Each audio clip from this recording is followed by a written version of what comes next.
មួយរបាក្សត្រជំពូក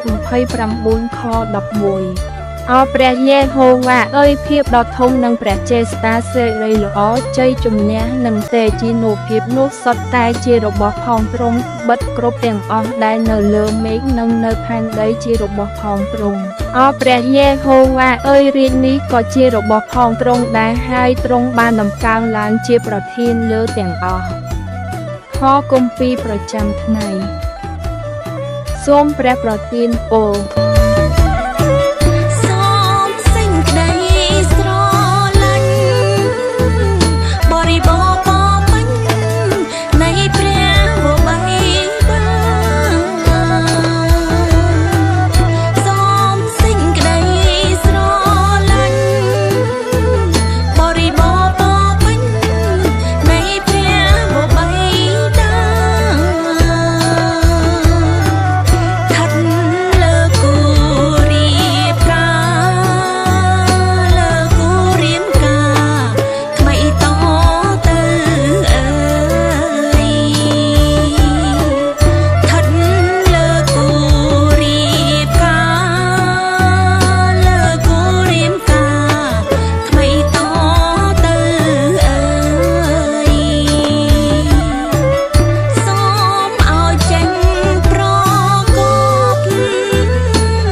សូមព្រះប្រទានពរ